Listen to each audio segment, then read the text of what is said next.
Assalamualaikum warahmatullahi wabarakatuh. Selamat siang Bapak Ibu peserta webinar series Aptikom Kepri pada siang hari ini. Perkenalkan, nama saya Dwinta Suci Antari. Hari ini saya bertindak sebagai moderator.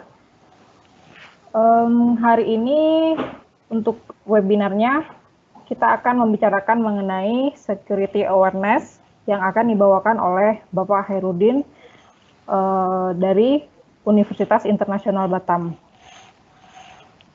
Sebelum kita mulai, kita akan mendengar dulu kata sambutan dari Ketua Aptikom Kepri.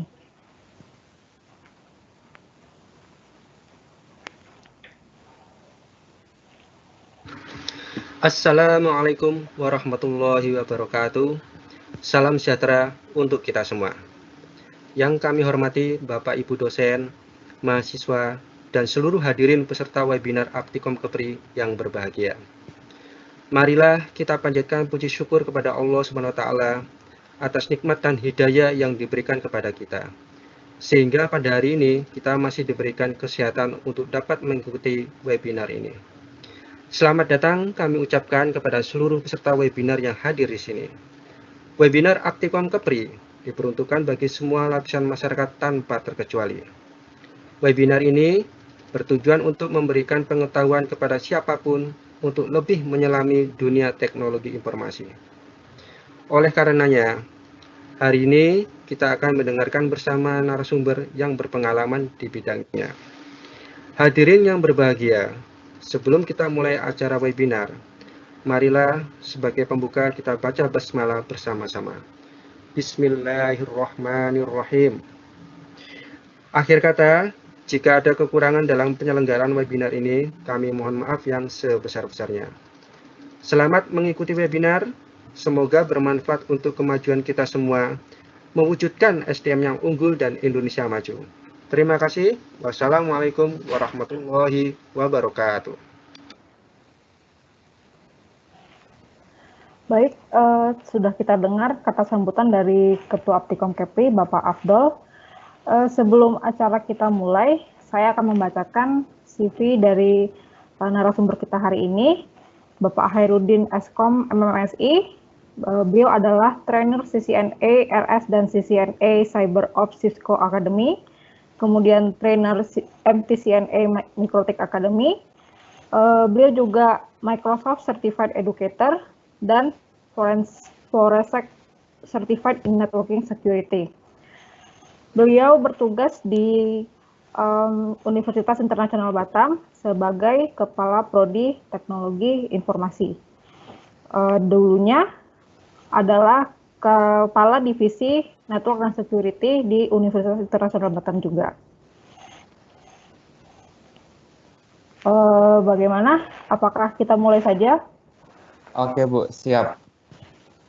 Oke, Bapaknya udah hadir di sini. Jadi untuk mempersingkat waktu, Bapak Hairudin, saya persilahkan. Oke, Assalamualaikum warahmatullahi wabarakatuh. Selamat siang semuanya.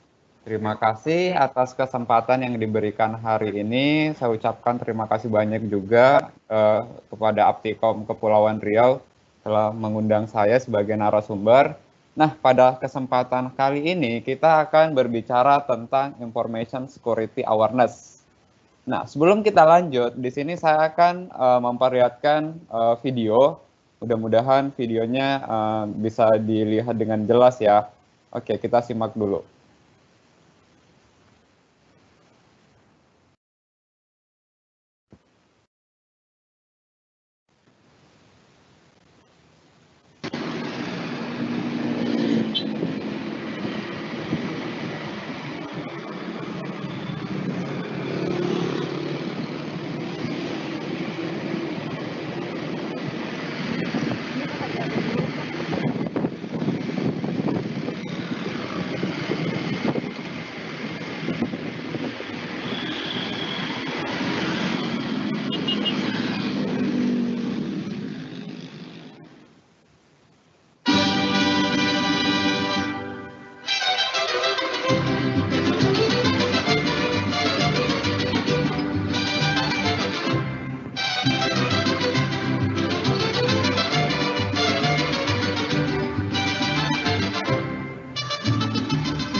Oke, udah lihat kan videonya tadi. Apakah Bapak Ibu atau peserta yang ikut seminar kali ini pernah mengalami hal seperti itu? Jadi seperti kita ketahui ya bahwa di Indonesia itu orang-orangnya itu memiliki rasa penasaran yang tinggi. Terkadang nggak terjadi sesuatu karena melihat orang berkerumun di sana, penasaran di situ ada apa sih?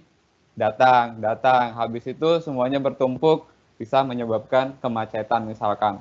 Atau biasanya di mana pada saat kita lagi jalan mungkin ke tempat kerja segala macam, tiba-tiba ada kecelakaan. Habis itu kan biasanya setiap ada kecelakaan itu pasti sering terjadi kemacetan. Kenapa? Karena itu biasanya orang pengen tahu gitu, ada apa sih di sana. Padahal kalau misalkan kita nggak berhenti, itu kan arus lalu lintas kan bisa lancar. Tetapi karena rasa penasaran kita yang tinggi, itu biasanya membuat kita ingin mengetahui sesuatu. Nah ini kenapa? Nah ini bisa berhubungan juga dengan nanti bagaimana tentang materi kita ini di security awareness. Oke, sekarang kita lanjut. Nah, seperti kita ketahui bahwa sekarang itu kan internet bukan hal yang sulit lagi kita gunakan. Jadi dengan adanya internet, kita kan bisa terkoneksi ke internet.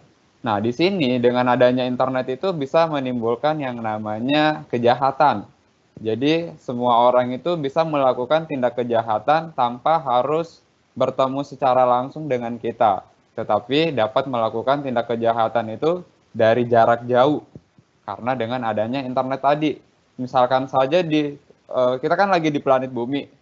Kalau misalkan di luar sana atau di planet lain itu ada internet, bisa terhubung juga dengan kita, maka di situ pun juga orang bisa melakukan aksi kejahatan. Nah, di sini kita bisa lihat peringkat di mana hasil Asia Cyber Safeness Report menyatakan bahwa untuk di Asia Tenggara lebih tepatnya Indonesia itu memiliki peringkat yang ke-6, di mana pengetahuan tentang cyber security-nya kurang, kemudian rasa khawatir tentang cyber security. Berarti di Indonesia sendiri itu belum terlalu awareness dengan masalah keamanan. Nah, di sini bagaimana kita mengetahui apa aja sih yang menyebabkan sebenarnya masalah-masalah keamanan yang bisa terjadi. Nah, dari survei ini kita bisa melihat bahwa di negara kita sendiri masih belum terlalu menjadikan bahwa keamanan itu adalah hal yang prioritas. Ya, misalkan saja mungkin kita punya akun, masih kita bagikan ke teman kita segala macam gitu kan. Nah, atau kita masih menggunakan password standar dan lain-lain. Nah, nanti kita akan bahas di next slide-nya. Nah, di sini saya ada video lagi nih tentang dampak negatif ya atau bahaya tentang internet. Nah, oke, kita lihat dulu. Oke, nah dari tadi video yang kita lihat itu mengatakan bahwa internet itu sebenarnya bukan hal yang salah ya pada dasarnya. Cuman bagaimana kita untuk pengontrolan menggunakan internet itu sendiri. Karena dengan adanya internet itu semuanya ya lebih mudah. Kita mau cari apapun semuanya kita bisa dapat. Tetapi seperti tadi yang dijelaskan bahwa mungkin dengan adanya internet kita mulai malas berpikir. Karena kita bisa tahu, oh semua jawabannya ada di internet. Kemudian mungkin dengan adanya internet, ya kita sering buka handphone, kita sering buka notebook, kita mencari sesuatu, semuanya kita bisa lakukan. Bahkan kadang kita bisa sampai lupa waktu. Oh ternyata kita masih menggunakan internet. Atau mungkin teman-teman semua bangun tidur, oh langsung buka WA, cek Instagram dan lain-lain gitu kan. Habis itu mandi. Habis mandi, oh lanjut lagi ngecek status dan lain-lain. Nah, itu kan salah satu tanda bahwa kita itu sudah mulai kecanduan dengan internet. Jadi adanya internet ini memang memiliki dua sisi. Ada sisi baiknya dan ada sisi jeleknya juga. Cuman di sini kita akan belajar bagaimana sih kita bisa mengontrol diri kita agar kita bisa menggunakan internet itu untuk hal yang positif. Nah, di sini kita bisa lihat bahwa salah satu bahaya dari internet itu adalah kecanduan. Jadi sedikit-sedikit buka internet, apalagi Kalau misalkan kita nggak ada koneksi internet, itu kayak gimana rasanya ya? Aduh, kayak gimana gitu ya. Jadi dengan adanya internet itu sudah merupakan hal yang penting dalam kehidupan kita. Mungkin kalau dulu kayak, oh rumah itu adalah hal yang penting, makan itu adalah hal yang penting, udara itu adalah hal yang penting. Tapi sekarang internet itu menjadi hal yang penting. Kalau nggak ada internet bisa sakit kepala mungkin. Nah, nah kita juga harus hati-hati. Jadi selain kecanduan tadi, kita mungkin terlalu banyak mendapatkan informasi di internet. Tetapi sih yang sebenarnya kita pahamin itu cuma sedikit. Kayak gitu. Nah, jadi dari saking banyaknya berita, kita nggak tahu yang mana yang benar dan yang mana yang tidak. Nah, selain dari itu, ada yang namanya ancaman terhadap privasi. Jadi, dengan kita terhubung di internet, kita menggunakan smartphone dan lain-lain, apapun yang kita akses di internet, sebenarnya itu ada jejak digitalnya, dan itu kita nggak bisa hapus. Nah, itu juga bisa berbahaya buat kita. Jadi sebenarnya kenapa pada saat kita akses suatu website, tiba-tiba muncul iklan yang sesuai dengan apa yang kita mau gitu. Nah, itu kan karena sudah ada historinya, jadi sudah ada jejak-jejaknya. Jadi data kita itu sebenarnya ya sudah ada di internet, dan kalau sudah ada di internet, kita sudah tidak bisa menghapusnya lagi. Nah, jadi terkadang juga kita harus hati-hati juga jika menggunakan internet. Karena semuanya apapun yang pernah kita lakukan di sana, itu ya nggak bisa dihapus, dan itu semuanya sudah tersimpan. Kalau kita mau hapus, mungkin dari sisi kita bisa terhapus, tetapi dari sisi lain, itu datanya tetap masih ada. Kemudian kalau dulu itu mungkin banyak kejahatan yang dalam bentuk fisikal, tapi mungkin dalam waktu sekarang ini, dalam kejahatan fisikal itu sudah mulai berkurang, tetapi kebalik lagi, justru sekarang itu sangat banyak kejahatan yang ada di internet atau kejahatan yang dilakukan dengan memanfaatkan internet. Seperti itu. Nah, sekarang kita lihat dulu bagaimana sih atau berapa banyak sih pengguna internet yang ada di Indonesia. Nah, di sini saya dapatkan dari hasil survei APJI bahwa dari 264,16 juta penduduk Indonesia, itu 171,17 juta jiwa sudah menggunakan internet.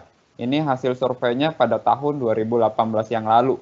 Jadi masih 2 tahun yang lalu lah. Berarti sekitar 64,8% penduduk Indonesia itu sudah menggunakan internet. Wow, lumayan ya datanya.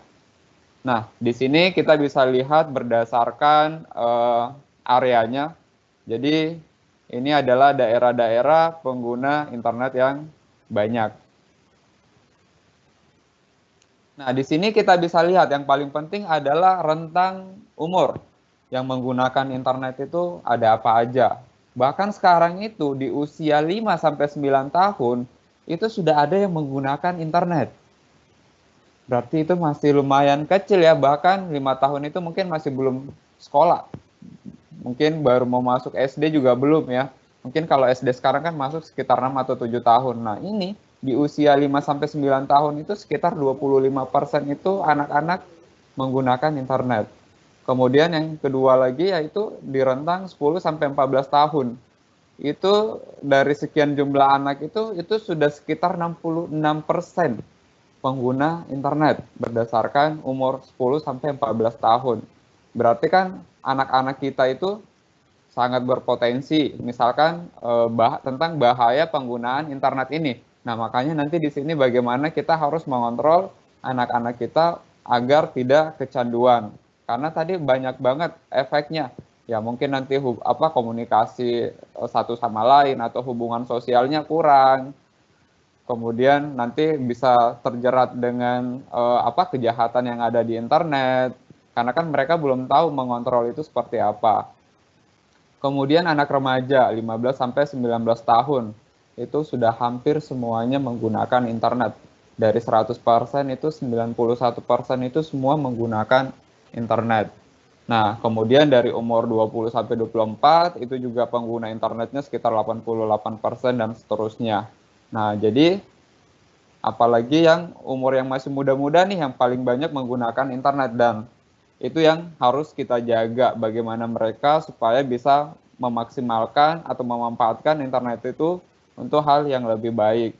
Karena kalau misalkan kita kayak orang tua, kita harus tetap mengontrol anak-anak kita. Kalau enggak ya efeknya nanti itu akan berbahaya juga gitu ya. Contoh, seperti saya juga di rumah punya ponakan, dan itu semuanya padahal masih kecil-kecil, semuanya sudah jago semua pakai handphone, sudah bisa YouTube, sudah bisa bahkan sudah ada yang bisa main TikTok gitu kan. Nah, kita kan harus tetap mengontrol anak-anak kita. Hal-hal seperti itu kan kadang kita nggak tahu mereka ngapain aja sih di perangkat mereka. Nah, jadi itu kita tetap harus mengontrol sebagai orang tua. Nah, sekarang kita masuk ke pembahasan utama kita hari ini. Kalau yang tadi itu hanya sekilas saja tentang pembukaan bagaimana kesadaran kita terhadap internet. Nah, pada topik ini kita akan membahas tentang yang pertama itu password. Password ini adalah hal yang sangat penting karena semua akun kita itu kan biasanya menggunakan password. Nah, password seperti apa sih yang aman? Nah, kita akan bahas juga.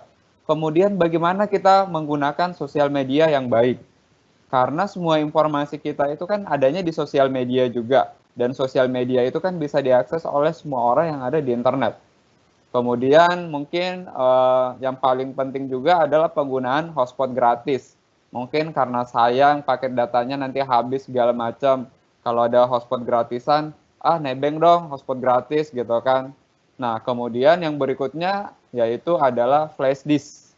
Jadi flash disk berbahaya, jangan sampai kita ketemu flash disk di jalan, tiba-tiba dicolok nanti di komputer kita kan kita nggak tahu ya. Nah, kemudian kebanyakan juga yang terjadi itu suka melakukan pencetakan dokumen rahasia di tempat-tempat umum.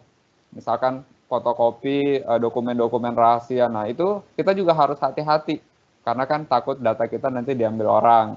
Kemudian nanti di sini juga kita akan berbicara tentang phishing.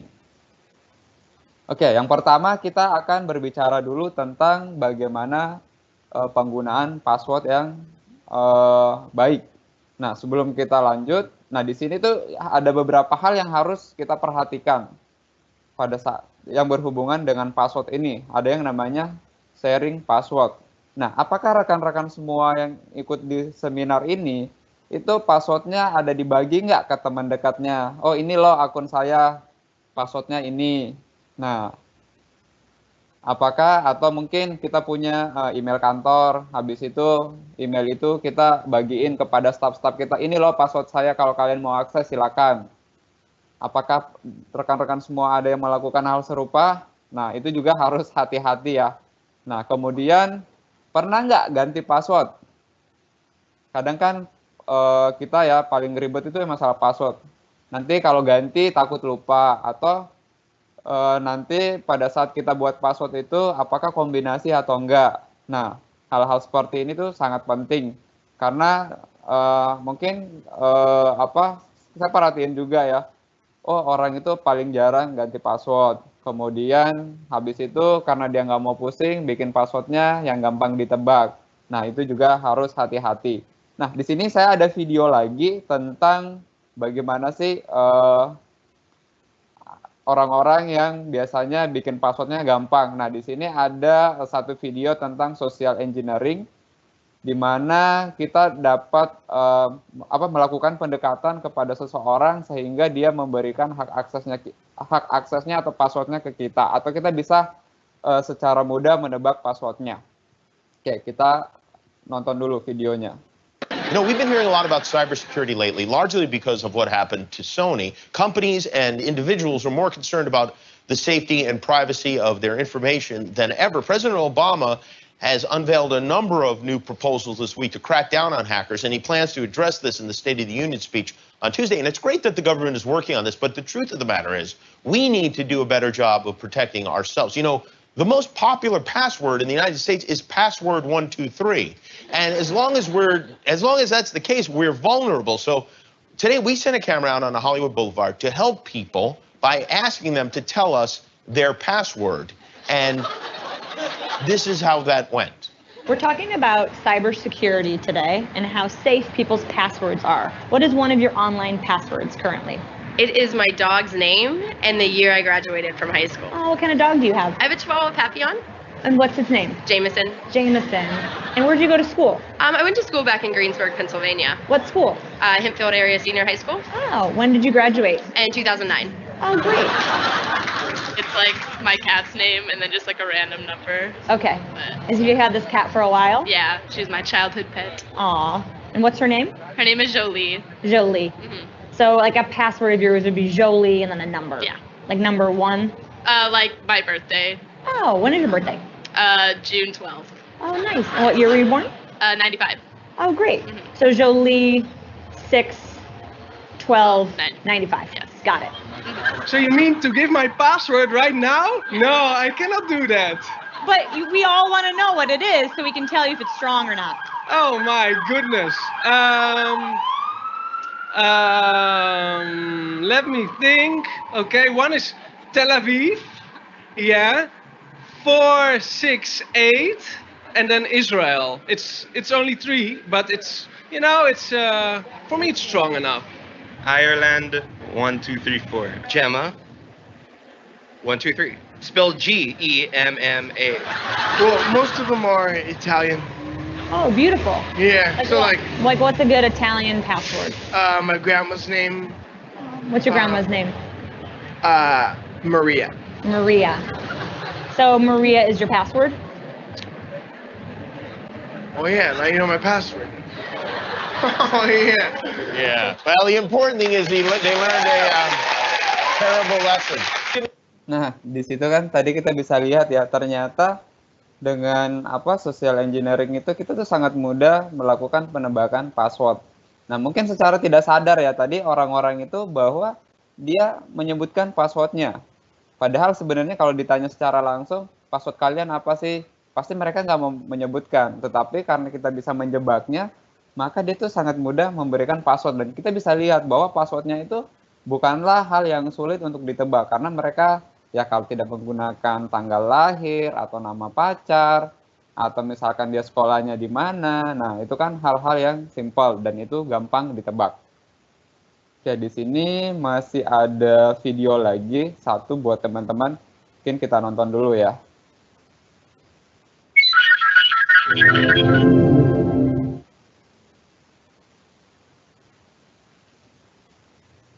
Often, there is really only one thing standing between your sensitive information and criminals: your password.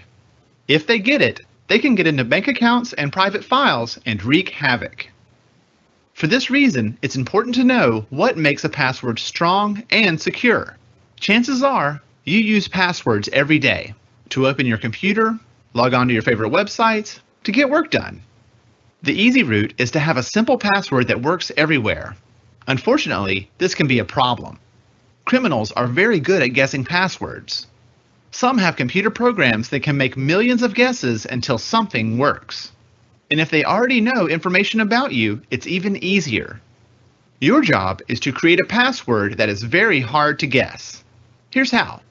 Your first thought may be to use a pet's name, a birth date, an address, or parts of a phone number. These things are too easy for criminals to discover, so don't use them. Your password should not include information about you. Thankfully, there are ways to have memorable but hard to guess passwords. Consider this. In addition to single words, phrases can also be easy to remember. Maybe it's a favorite song lyric or quote. An example is, Jack and Jill went up the hill. That's easy to remember, right? Well, your password is there. It's the first letter of each word. In this example, this would be your password. That's not something that's easily guessed. Here's why. First, it's not in the dictionary. This makes guessing it harder. There are about 60,000 words in English. A computer can test out those words pretty quickly, so don't use them. But there's more. This password could still be stronger by adding uppercase letters, numbers, or special characters. So now this is a very strong password, but there's still a risk. If you write it down, be careful where you keep it. Be aware that someone can look over your shoulder or find it in your trash. Giving it to loved ones is also risky. They may not be as cautious as you are. Only you should know your password. Criminals may also try to fool you into handing it over via phone calls. Never tell anyone your password over the phone. And be careful when you get an email that asks for a password. It could be a scam. To help avoid problems, don't use the same password everywhere. That's like having one key that unlocks everything you own. The stakes are high if you lose it. Also, be careful if you use a computer that is not yours. Let's say you check email using a computer in a store, library, or computer lab. You log in, check email, and walk away. The next person to use that computer now has access to your email account and all the information in it. Always remember to log out of each site you visit on a computer that isn't yours. Passwords are an essential part of life online, and if we're not careful about keeping them secret, they can cause big problems. By understanding the risks and making passwords stronger, we can feel a little more secure. Oke, itu tadi video tentang password.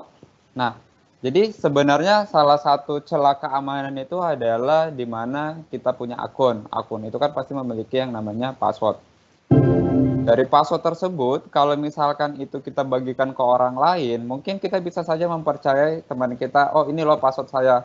Tetapi kan teman kita kan bisa saja mungkin nanti ada orang yang kenal sama dia, tiba-tiba dibujuk segala macam akan diberikan password kita ke orang tersebut. Nah, itu merupakan salah satu bahaya, apalagi contohnya sekarang. Kita itu sudah menggunakan yang namanya mungkin smartphone, Android. Nah, dari Android itu semua akun kita kan saling terhubung. Misalkan nih, kita punya handphone, habis itu kan harus connect ke email Gmail. Kemudian nanti kita download Gojek, Grab, kemudian Traveloka, dan lain-lain. Itu kan menggunakan akun yang sama. Oh, nanti login as Google saja, semuanya login as Google. Kalau misalkan akun Google kita itu sudah diambil orang, semua informasi yang ada di aplikasi tadi, kayak Gojek, Traveloka, dan lain-lain, apalagi ada juga yang berhubungan ke akun banking misalkan, itu kan bisa di-hack sama orang. Itu kan salah satunya cara gampangnya supaya bisa melakukan tindak kejahatan. Ya udah, kita tinggal kenalan, cari tahu gimana caranya bisa kita dapatin passwordnya, habis itu kita ambil alih semua akunnya dia. Contoh nih, kayak misalkan kita pakai Gojek, itu kan di dalamnya biasa ada saldo kan, ada uang juga. Nah, itu kan bisa ditransfer. Nah, kalau akun kita itu sudah diambil orang, maka kan dana kita bisa diambil. Gak cuma itu, mungkin data-data yang lain kita bisa diambil, dan itu juga bisa dijual. Nah, bagaimana sih supaya kita membuat password yang bagus? Nah, itu kan supaya lebih aman, itu ada rumusnya sebenarnya. Berapa karakter, kemudian ada kombinasinya seperti apa. Cuman kan sering terjadi masalah kalau kita udah buat passwordnya yang secure, biasanya kan kita ketik atau kita tulis di kertas. Ya, kalau kita nggak tempel di desktop kita taruh di dompet. Nah, mungkin nanti dompet kita hilang, tiba-tiba ada yang nemuin. Oh, di situ kan dia bisa buka semua isi-isi dompet kita, dan salah satunya dia bisa mendapatkan akun yang kita udah buat tadi. Mungkin sebagian orang tidak seperti itu, tapi mungkin banyakkan orang juga melakukan hal seperti itu. Aman lah, mungkin dia tidak memprediksi bahwa, oh kemungkinan besar dompetnya akan hilang dan lain-lain. Atau mungkin kalau di kantor, ada ini ya, apa namanya, kebijakan dari perusahaan, passwordnya harus kombinasi. Nah, habis itu dia tulis di sticky note, kemudian ditempel di komputernya dia. Nah, itu kan juga salah satu resiko ya, jadi salah satu ancaman tentang bagaimana kita mengamankan password kita. Nah, di sini ada rumus, atau kita bisa melihat bagaimana sih password yang aman itu dari serangan hacker. Misalkan, kalau misalkan kita punya password itu misalkan cuma 5 huruf saja, apalagi misalkan huruf kecil, itu dalam waktu 2 menit itu bisa dijebol sama si hacker. Oke, kalau misalkan 5 huruf, kombinasi huruf besar, huruf kecil, itu dalam 1 jam bisa dijebol sama si hacker. Kalau misalkan dikasih kombinasi angka, huruf besar, huruf kecil, itu bisa 2 jam. Pokoknya intinya kalau cuma 5 huruf, sekompleks apapun password Anda, itu dalam waktu 18 jam itu bisa ditebak. Nah, oke. sekarang kita kalau misalkan 6 huruf. Nah, 6 huruf itu sekompleks apapun password Anda itu dalam waktu 70 hari bisa ditebak. Itu sudah menggunakan kombinasi, udah ada karakter, udah ada angka, ada caps lock, kemudian ada huruf kecil juga, itu 70 hari. Kalau misalkan cuma menggunakan 6 huruf. Nah, bagaimana kalau menggunakan 7 huruf? Nah, itu bisa dijebol kalau passwordnya itu sangat kompleks, ya bisa 17 tahun. Nah, amannya itu minimal berapa? Sekarang itu standarnya kalau mau bikin password itu harus minimal 8 huruf. Dan itu kalau bisa harus menggunakan kombinasi angka, karakter, baik itu huruf besar, huruf kecil, dan simbol. Nah, itu bisa dihack dalam waktu 1.600 tahun. Kan nggak mungkin kan kita hidup di dunia ini sampai selama itu. Nah, jadi kalau mau aman, disarankan rekan-rekan semua itu minimal membuat passwordnya itu minimal 8 huruf. Seperti itu. Kalau mau lebih kompleks lagi, ya bisa 9, 10. Tapi kan kalau terlalu panjang nanti susah juga ya untuk menghafal. Jadi, buatlah password yang mudah diingat, kemudian kombinasi huruf, karakter, huruf besar, huruf kecil, angka. Kemudian jangan pernah menulis password Anda di kertas atau di sticky note dan lain-lain. Cukup Anda ingat sendiri dan itu disimpan di memori Anda. Di memori, ibaratnya di ingatan kita ya. Kita juga sebaiknya jangan pernah memberikan password kita ke orang lain. Seperti itu, karena itu bahayanya ya mungkin sekarang nggak terlalu berbahaya. Atau mungkin kita kasih ke teman kita, mungkin sekarang nggak berbahaya, mana tahu nanti tiba-tiba kita musuhan sama dia, semua akun kita bisa diambil alih. Atau mungkin, oh saya kasih ke pacar saya, password saya, tiba-tiba nanti berantem, putus. Nah, habislah kita, semua akun kita dipegang sama dia passwordnya. Gimana kalau dia udah ganti duluan password kita? Kan berabe kan? Nah, itu juga bahaya. Jadi pokoknya yang namanya akun itu cukup kita sendiri yang tahu, janganlah dibagi-bagikan ke yang lain. Nah, ini ada tools website password meter. Kalau misalkan teman-teman mau ngecek seberapa strong password Anda. Nah, di sini nanti teman-teman bisa buka aja websitenya, nanti dicoba aja kalau mau bikin password yang secure itu seperti apa. Nah, di sini saya ada tips juga. Teman-teman biasanya kan kalau mau akses ke internet segala macam, itu kan terkadang tidak menggunakan perangkat sendiri, tetapi menggunakan misalkan komputer umum. Nah, di sini saya mungkin akan perlihatkan sedikit bagaimana sih cara yang aman kalau kita menggunakan perangkat umum. Bentar, saya akan perlihatkan dulu satu, baik itu Mozilla maupun Google Chrome. Oke, bentar, saya sharing dulu. Nah, di sini saya akan perlihatkan, contohnya nih, ini adalah Mozilla Firefox. Bagaimana sih supaya aman pada saat mengakses internet tanpa menggunakan perangkat pribadi kita. Jadi di sini ada namanya New Private Window. New Private Window ini adalah satu halaman di mana tidak akan melakukan pelacakan, tidak akan menyimpan history browsing kita. Kemudian pada saat kita login dipastikan jangan menyimpan password. Kalau pakai private ini sih dia tidak akan meminta untuk melakukan simpan password ke browser ini. Nah, ini sangat penting. Jadi kalau teman-teman juga akses internet di laptop temannya misalkan, sebaiknya gunakanlah yang namanya private window, atau kalau di Mozilla itu dia pakai private window ya untuk browsernya. Kalau di Google Chrome itu juga ada. Kalau di Google Chrome itu kita bisa lihat di sini juga ada fitur yang namanya New Incognito Window. Jadi kalau kita menggunakan mode private seperti ini, satu, kita nggak di tracking di internet. Jadi apapun yang kita akses itu nggak kelacak atau nggak ada cookies-nya. Jadi lebih aman dibandingkan kita menggunakan internet yang modenya biasa. Tapi kalau kita menggunakan perangkat sendiri, ya ada kelebihannya sih menggunakan mode yang biasa. Karena misalkan kalau kita mau buka, contohnya nih NetAccount. Jadi sudah ada historinya. Tetapi ini kan kita menggunakan perangkat orang lain. Jadi sebaiknya jangan menggunakan mode seperti ini.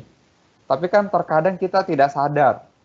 Tiba-tiba, pinjam komputer teman, langsung buka Google Chrome, langsung activity segala macam kayak gini. Secara tidak langsung teman-teman Anda atau komputer teman Anda itu, dia bisa stress. Oh, tadi kita buka apa aja. Misalkan kita tinggal lihat, historinya. Nah, di sini, tadi teman saya buka ini segala macam. Apalagi pada saat kita buka Gmail itu kan secara otomatis tidak ada logout, tidak ada session. Kalau kita pertama kali login, kalau kita nggak logout, ya udah Gmail kita itu kebuka terus. Nah, itu juga bahaya. Jadi buat teman-teman, ya kalau pakai private itu yang tadi pada saat kita login, kita close, pada saat kita buka baru lagi, itu otomatis dia akan muncul halaman login. Jadi lebih secure di sini. Kalau misalkan kita pun lupa logout, setidaknya pada saat login lagi udah otomatis ke close. Tapi kalau kita pakai yang mode yang biasa, itu biasanya kebuka terus email kita. Nah, itu kan celahnya. Jadi kan mungkin teman-teman tiba-tiba atau laptopnya masalah, segala macam, harus menggunakan fasilitas publik. Apalagi kalau di kampus. Ada komputer di perpus, pakai itu aja deh, hemat resource, kemudian, internetnya sudah pasti kencang. Semua activity dilakukan di situ, bahkan sampai ke online banking segala macam kayak gitu. Nah, kan bisa di tracking seperti itu. Nah, itu juga teman-teman harus hati-hati. Oke, sekarang kita lanjut lagi. Ntar saya sharing lagi materinya yang tadi.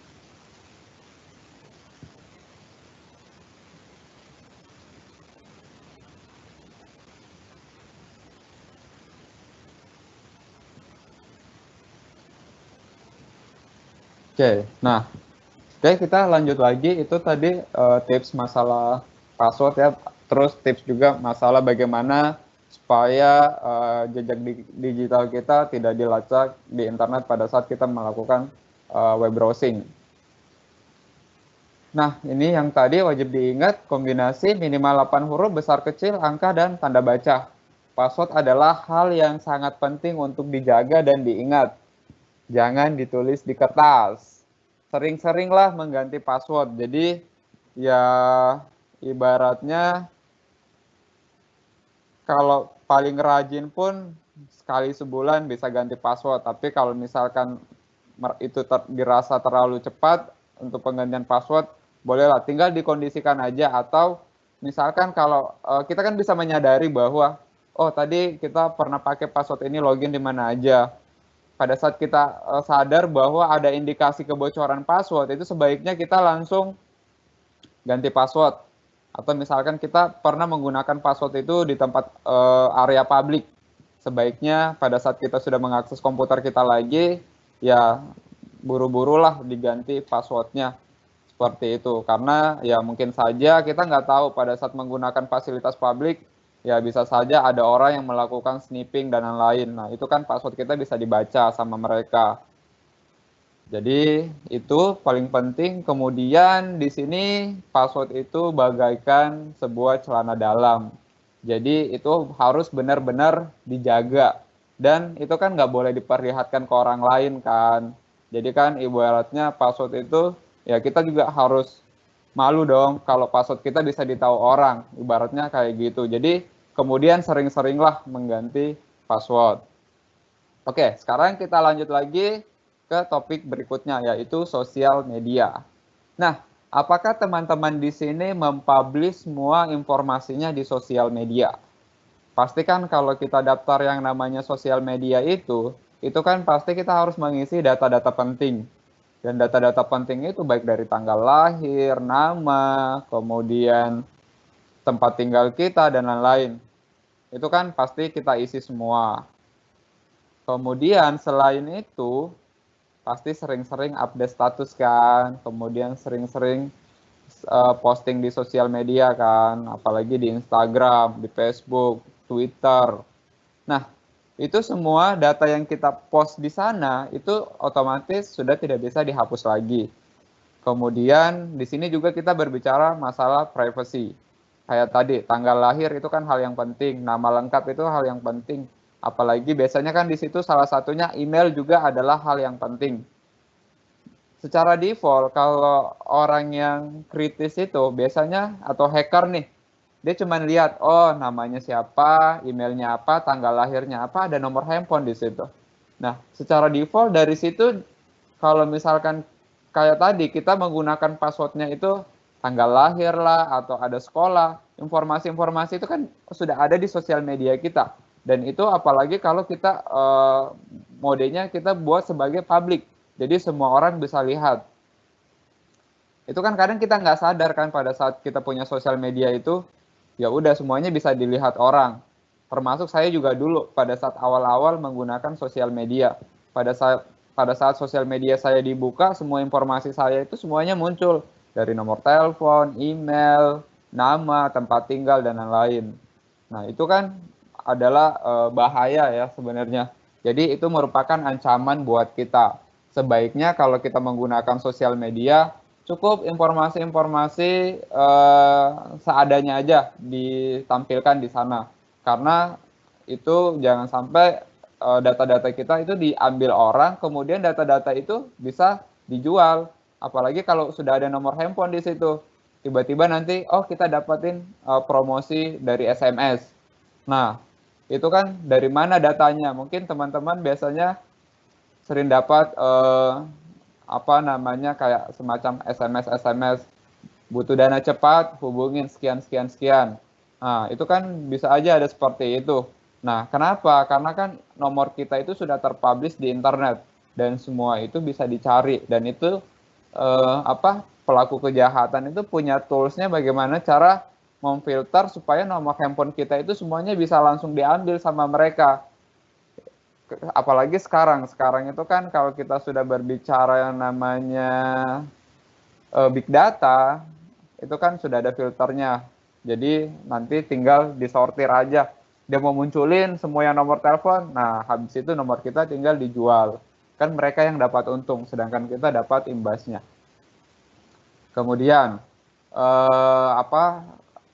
dengan adanya sosial media itu kan kadang kita sering posting, update status, kita lagi di sini.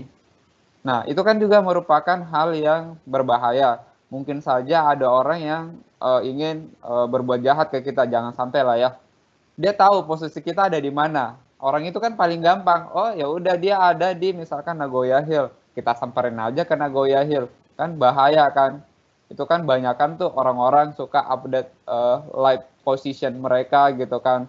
Atau misalkan kayak gini. Kita sekeluarga liburan ke Singapura. Update status. Oh, sekeluarga liburan di Singapura.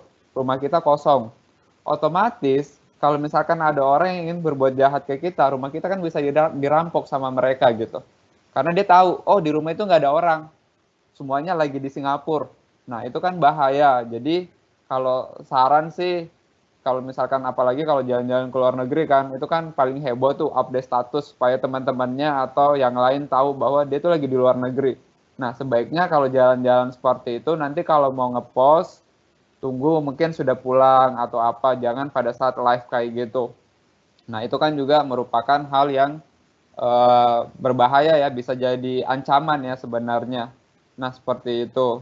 Kemudian di sosial media itu biar banyak followernya segala macam kan, jadi semua orang di follow atau ada yang invite diterima invite-nya.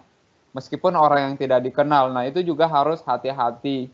Karena kenapa? Banyak orang yang invite kita, supaya berteman sama mereka. Nah, bisa saja orang itu nanti akan mencari atau mengambil informasi-informasi penting di akunnya kita.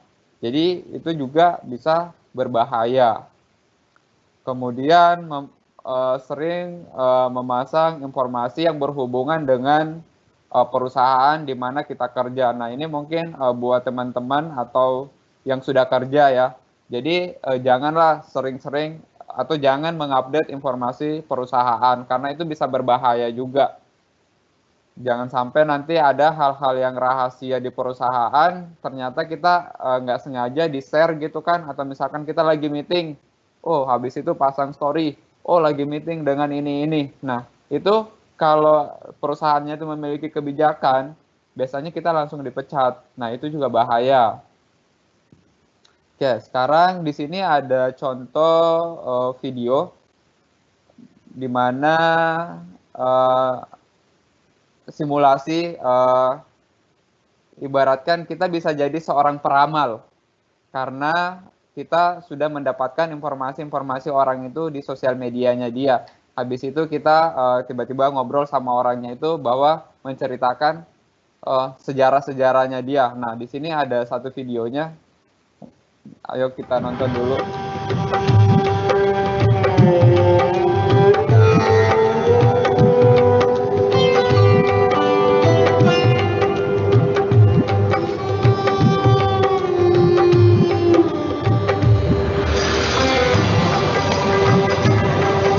Dag Fien. Dus kun je voelen. Nah, di sini kita bisa lihat bahwa cowok yang tadi itu berpura-pura sebagai seorang peramal dengan melakukan gaya sebagai peramal. Tapi pada dasarnya dia itu membaca orang ini dari sosial medianya dia. Nah, ayo kita lanjut ke dia. School tegen Antwerpen. Ja. Insecten. Alsjeblieft. Ik voel 2 insecten op je rug. Kan dat? Ja, vlinders. Slovenie? Een moto. Oranje. Pas erop. Zenith. Oui, bien. Je hebt een vriendin. Julie de... Ja. Een boeiend liefdesleven. 3, 4 zelfs. De vierde, daar zwijg ik meestal over, dus dat weten niet veel mensen. Hoe is het met je spierscheur? Maison rouge, balkon, plan. Ja.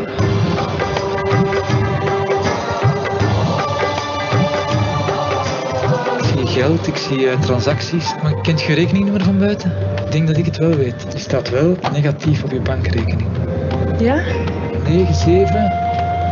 Last month, you spent 200 euros on alcohol.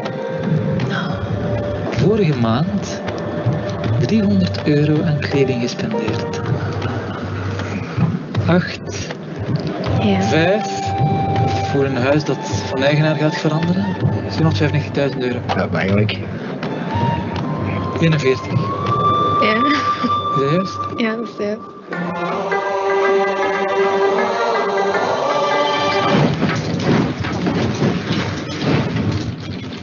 Nah, di sini teman-teman bisa lihat bahwa semua informasinya tadi itu didapatin dari sosial media mereka gitu. Karena semuanya aktivitas kehidupannya dia itu di-post semua di internet.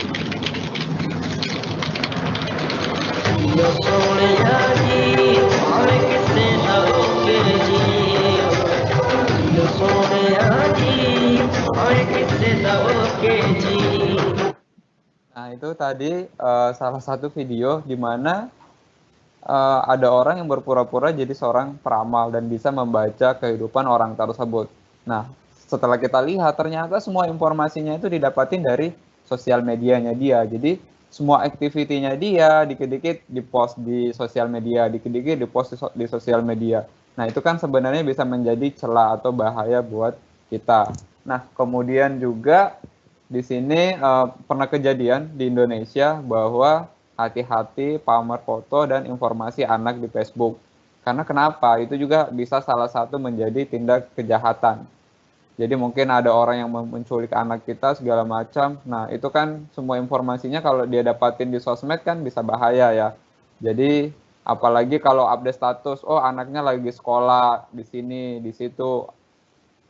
Anaknya lagi belajar di situ. Nah, nanti kan ada orang jahat kan dia sudah tahu lokasinya di mana. Habis itu apalagi kalau anaknya ditinggal sendiri kan itu bisa berbahaya ya. Jadi sangat hati-hati menggunakan atau memposting sesuatu di internet, baik itu di sosial media maupun di media yang lain.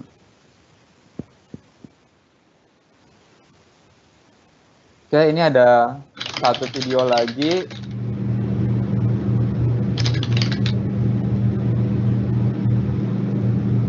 Kalau video ini tentang penggunaan media sosial media via chatting. Jadi penjahat itu cari korbannya menggunakan chatting, kemudian nanti diajak ketemuan dan lain-lain. Ini bahayanya buat anak-anak, karena kan kita nggak tahu anak-anak kita itu biasanya menggunakan sosial media, berkomunikasi dengan siapa, apalagi kalau sudah sampai diajak ketemuan.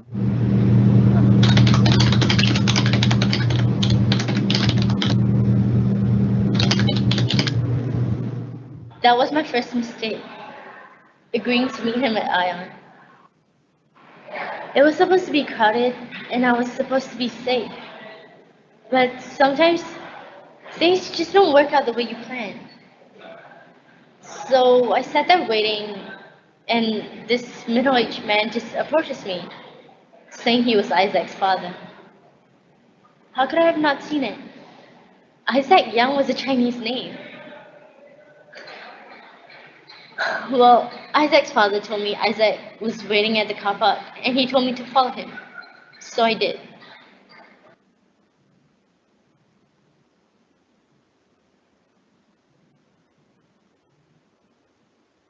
Yeah, call me stupid, naive, but I was 13.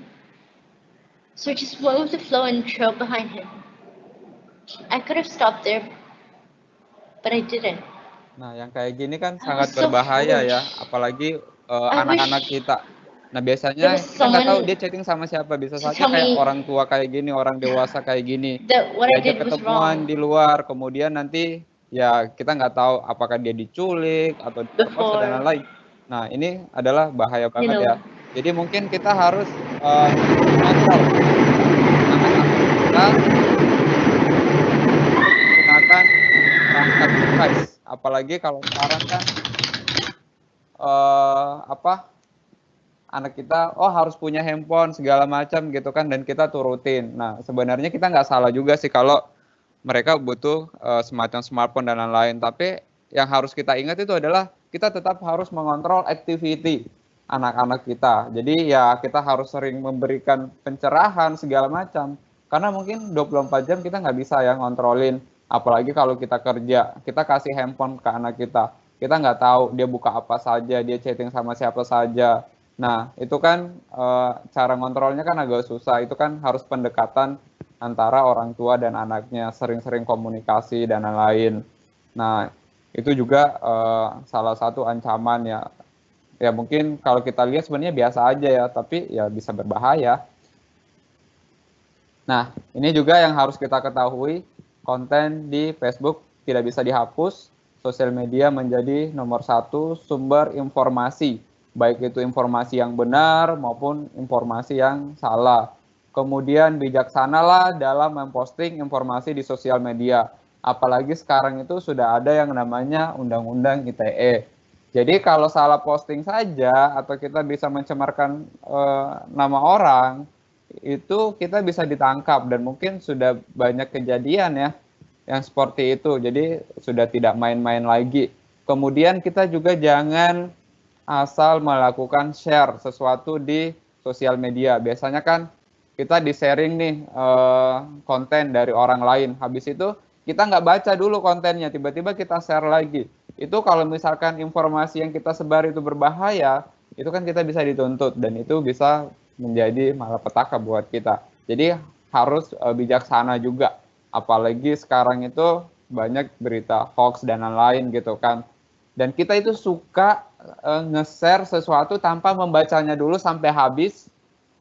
Karena cuma ada tulisan di situ, kalau tidak di-share Anda berdosa. Nah, itu kan bahaya itu. Oh, langsung cepat-cepat di-share gitu. Padahal sebenarnya itu nggak ada yang kayak gitu-gituan. Jadi kita harus lihat dulu kontennya seperti apa, apakah benar ini informasinya atau salah. Kalau nggak benar, jangan diteruskan lagi. Kasihan nanti orang lain yang membacanya. Jadi bisa terjerat informasi-informasi yang hoax dan lain-lain. Oke, sekarang kita lanjut lagi. Sekarang kita lanjut yang penggunaan hotspot gratis. Nah, ini juga merupakan celah keamanan paling besar juga, di mana di tempat-tempat umum itu kan biasanya banyak wifi gratis. Nah, apalagi mungkin kita hemat kuota lah, butuh internet kencang, kayaknya kita harus pakai WiFi. Nah, itu sangat tidak disarankan ya kalau menggunakan jaringan area publik. Tapi bukan dilarang juga sih, enggak. Cuman kita harus tahu aturan-aturannya. Kalau kita menggunakan jaringan area publik, ada beberapa hal untuk kita harus memperhatikan sisi-sisi keamanannya, apa yang boleh kita akses dan apa yang tidak boleh kita akses. Nah, di sini hacker dan pengguna terhubung dalam satu jaringan yang sama, sehingga memudahkan hacker itu melakukan sniffing data. Dan itu toolsnya sangat banyak. Jadi tinggal jalanin satu aplikasi, semua data kita itu akan lewat ke si hacker tersebut. Kalau udah lewat ke komputernya si hacker tersebut, dia otomatis bisa menyimpan semua informasi yang melalui komputer dia gitu. Nah, itu juga sangat berbahaya. Jadi apalagi kalau misalkan kita ingin melakukan akses ke website, pastikan websitenya itu harus HTTPS. Kemudian kalau menggunakan area publik, jangan melakukan transaksi misalkan internet banking atau yang berhubungan dengan data-data yang penting. Atau kalau misalkan mau aman, kita juga bisa menggunakan aplikasi yang namanya VPN. Tapi VPN itu juga harus hati-hati. Kalau VPN itu kita tahu servernya ada di mana atau VPN itu terpercaya, mungkin bisa kita gunakan. Misalkan kalau kita kerja, kita punya VPN yang terhubung ke kantor kita, itu kan pasti aman. Atau kita punya akses VPN yang menggunakan atau yang berbayar. Nah, itu juga aman karena kan kita berlangganan sama dia. Tapi banyakkan orang juga tidak mau mengeluarkan dana untuk hal itu. Jadi, dia cari VPN yang gratis. Ya sama aja, kalau pakai VPN gratis, otomatis data kita masuk ke servernya dia. Nah, dari servernya dia itu, otomatis dia bisa lacak semua data-data kita. Seperti itu. Jadi, harus hati-hati juga. Jadi kalau untuk menggunakan jaringan publik, ya akseslah internet sebatas yang tidak menggunakan akun atau tidak ada transaksi segala macam. Dan gunakanlah private browser supaya history kita juga tidak terbaca di internet. Oke, kemudian kita lanjut lagi penggunaan flash disk. Nah, ini adalah salah satu celah keamanan juga, di mana kalau ada orang yang memberikan kita flash disk. Nah, itu hati-hati karena bisa saja di dalam flash disk itu sudah ada malware. Jadi bagaimana supaya terhindar dari hal-hal seperti itu? Ya nggak masalah sih kita bisa dapat flash disk dari orang lain, tapi pastikan dulu di komputer kita sebelum kita buka, kita harus scan dulu flash disknya. Terkadang kan karena kita mau cepat, udahlah buka aja segala macam. Nah, tiba-tiba nanti ya ada malware masuk, kemudian ya komputer kita bisa kena virus. Nah, di sini ada salah satu contoh serangan dengan adanya flash disk itu bisa menyebabkan satu perusahaan besar itu mengalami kerugian yang sangat fatal. Nah, kita lihat dulu videonya.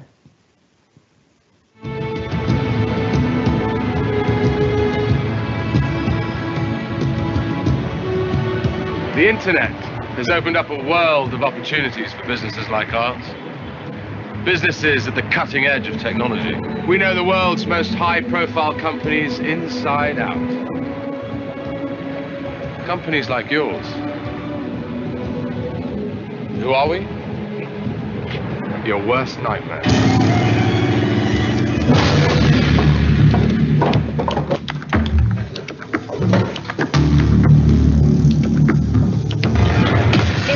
Attacks on businesses worldwide, criminals have launched yet another malicious attack on, well, I think he's here.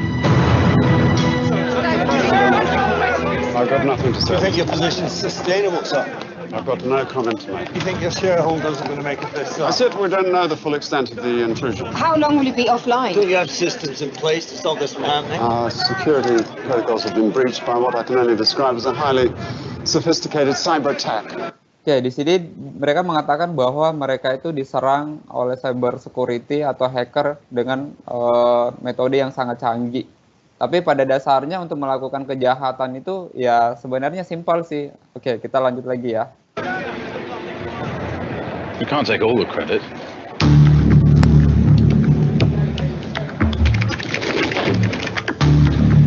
help from Jim. Oh, hello. One of your managers. Yes, please.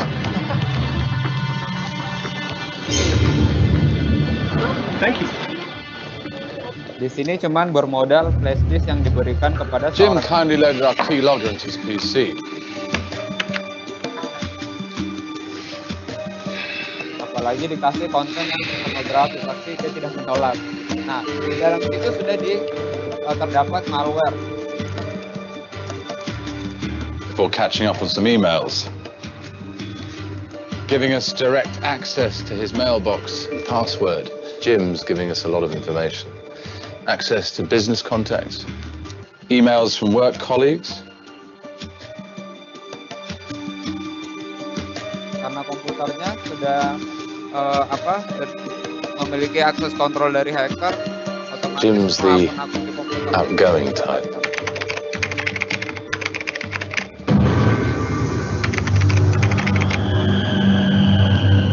Hello, Ali in IT. You look like a privileged Hello, user. Hello. Hi, yes, this is Ellie. Okay, thank you. Yeah, no problem.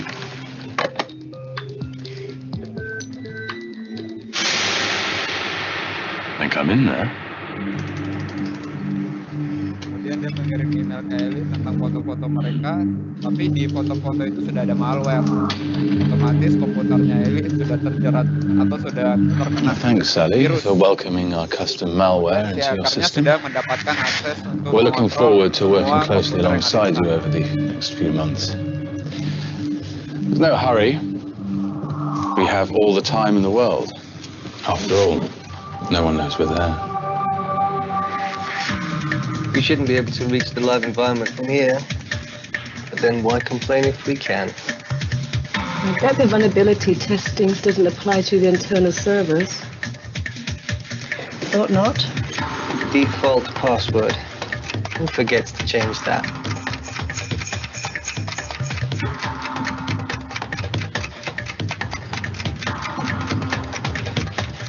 We have access to all your networks. We're in the database, mapping systems, circumnavigating firewalls across the business. Oh, and did I mention, we're going global on this one. Je l'enverrai tout de suite. Merci. We can organize the research and development from this idea. Can you forward me the contract? Picked about the F.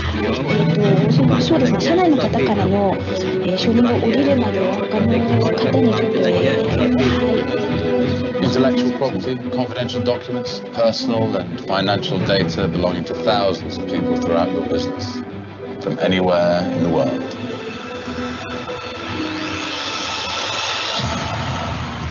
We know your secrets. So how long has this been going on? This may have been going on for some time. What are the cost implications of the attack? He doesn't know what's hit him, or his business.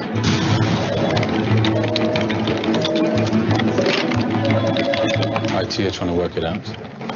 All systems stay offline for days while they assess the extent of the attack.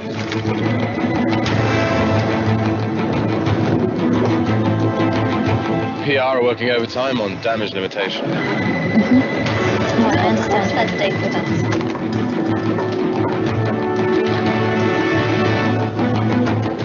Then there's the emergency board meeting. Powerless as the share price falls. As customers and investors abandon ship, the board realize that the game has changed. They thought they knew the risks. How did this happen? Who the hell is responsible?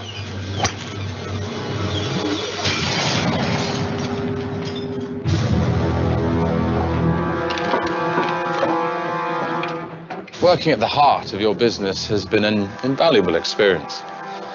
Good to know the door's always open.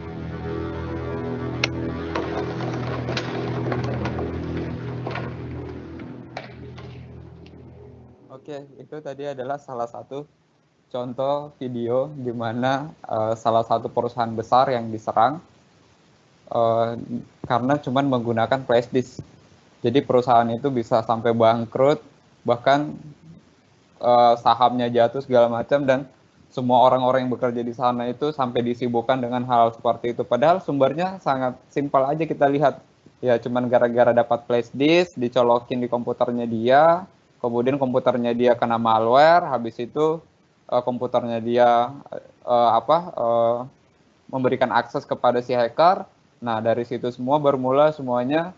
Kemudian dia memberikan tadi dari manajer itu ya, dari manajer, kemudian manajernya itu kirim ke IT, kemudian IT, biasanya kan IT itu paling krusial ya. Jadi jaringan IT itu biasanya mengakses ke semua server, bahkan ke klien-klien segala macam. Nah, dari situlah sumbernya. Kemudian malware-nya menyebar ke semua, otomatis sistemnya down segala macam. Dan mereka tidak tahu penyebabnya itu dari mana. Padahal penyebabnya itu ya dari flash disk yang tadi. Nah, itulah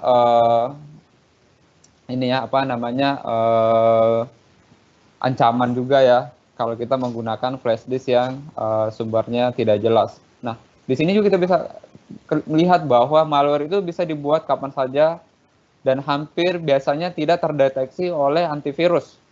Apalagi kalau kita cuma pakai antivirusnya yang gratisan kayak gitu kan, biasanya itu tidak terdeteksi. Cuman ya kita harus pandai-pandai lah kalau ada flash disk dari orang yang tidak jelas. Kalau mungkin dari teman, oke, masih bisa kita maklumin, ini tahu sumbernya dari mana. Tapi kalau tiba-tiba ada orang yang kasih flash disk di luar sana, nggak tahu itunya dari mana, nah itu rekan-rekan semua harus hati-hati ya. Oke, sekarang kita lanjut lagi ke phishing. Nah, ini juga nih phishing, apalagi sekarang kan sudah serba digital. Nah, phishing itu biasanya paling banyak dijumpai itu di email. Jadi praktek penipuan dengan mengirim email yang mengaku dari perusahaan terkemuka atau terpercaya dalam rangka untuk mendorong individu untuk menggunakan untuk mengungkapkan informasi pribadi seperti password dan nomor kartu kredit, atau biasanya website yang berpura-pura menjadi website tertentu. Misalkan kalau dulu itu klik BCA ya. Nah, itu kan dulu pernah ada phishing, jadi satu.co.id, satunya .com. Nah, kita kan nggak tahu, kadangnya kita nggak sadar, tiba-tiba kita masuk ke website phishing itu, kita masukin akun number kita, segala macam, passwordnya. Nah, otomatis bisa diambil sama si hacker tadi yang membuat phishing. Atau biasanya di email kita ada yang berpura-pura ngirimin,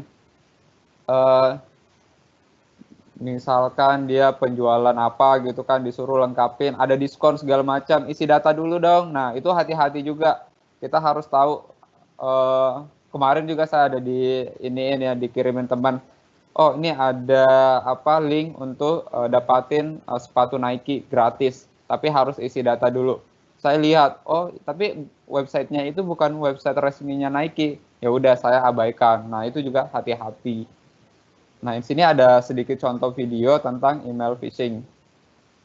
Phishing has become one of the most successful methods cyber attackers use for hacking an organization.